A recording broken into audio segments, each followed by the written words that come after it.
ये बात करते हैं माइनॉरिटी की 15% है। अरे तुम झूठ बोलते हो। या मुस्लिम माइनॉरिटी में नहीं, मेजोरिटी में 190 करोड़ संसार में मुसलमान है। हिंदू कितने? 100 करोड़। एकता कितनी? 10 करोड़ में भी नहीं। हमारे शिवलिंग के बारे में जब बोला तो नुपुर शर्मा ने, ओ मौलानाओं ने, इन्हें तो तभी प्रोटेस्ट कर देना चाहिए था। ये लोग करते क्या है, न्यूज में देखते हैं वीडियो और कमेंट छोड़ देते हैं, हम नुपुर शर्मा के साथ है। ऐसे साथ का घंटा फायदा तुम्हारा। अभी मैं नुपुर शर्मा की एक स्टोरी बताता हूँ और समझना तुम्हारी समझ से कितना परे है। 26 तारीख को नुपुर शर्मा का बयान था।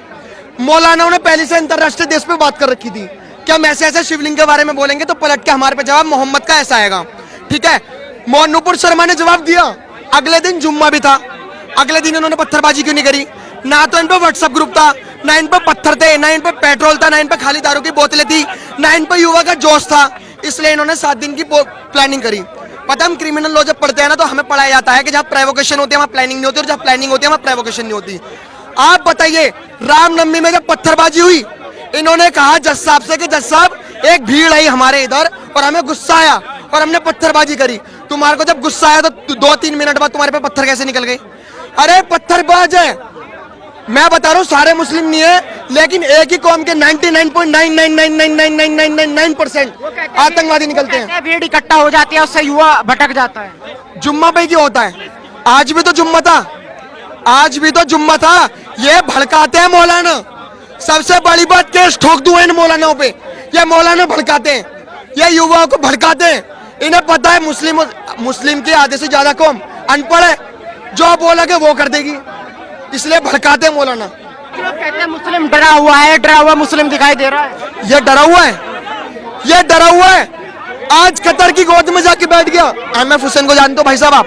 एमएफ हुसैन वो था जो भगवानों की नंगी तस्वीरें बनाता था। 2006 में नंगे पांव भागा। 2 कौड़ी का इंसान, 2 कौड़ी का, आज कतर में जाके 2010 में सिटीजनशिप दे दी।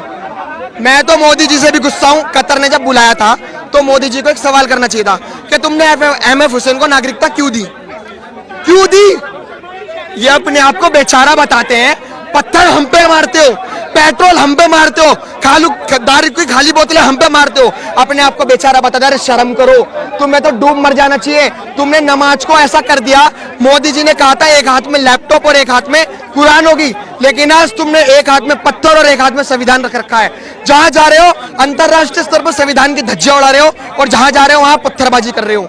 आज नुपुर शर्मा ने एक बयान दिया तो तुम्हारी ऐसे फड़फड़ा गई। अरे चाइना में तो दाढ़ियां कटवाई जा रही हैं, चाइना में तो कुरान शरीफ की आयतें मिटाई जा रही हैं, चाइना में तो कंसंट्रेशन डिटेंशन सेंटर में रख रखा है, चाइना में तो मुसलमानों के दिमाग से इस्लाम को खुरेज खुरेज की निकाला जा रहा है। आज जितने भी पत्थरबाजी हो रही है, मोदी जी बुरा मत मानना, ये आपकी वजह से हो रही है। आपने जो हमारी श्रद्धा बनाने रखने वाले के लिए नुपुर शर्मा थी, उसने हमारे लिए बोला, आपने गलत निकाल दिया।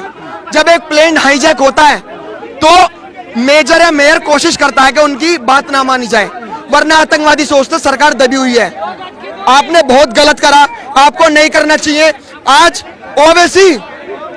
ओवैसी की आत्मा खुश हो गई, हर एक पत्थरबाज की आत्मा खुश हो गई।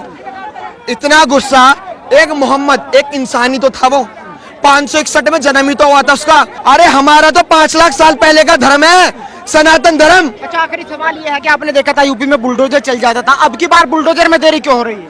डंडे तो पड़ेंगे जरूर, और अगर डंडे पड़ेंगे तो ऐसे पड़ेंगे जिसपे डंडे पड़ेंगे ना उसकी आवाज और मियां खलीफा की आवाज में कोई फर्क नहीं पड़ेगा। डंडे इतनी गंदी तरीके से पड़ेंगे।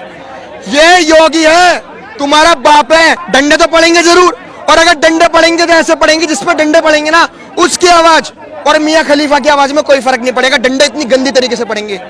ये योगी है, तुम्हारा बाप है।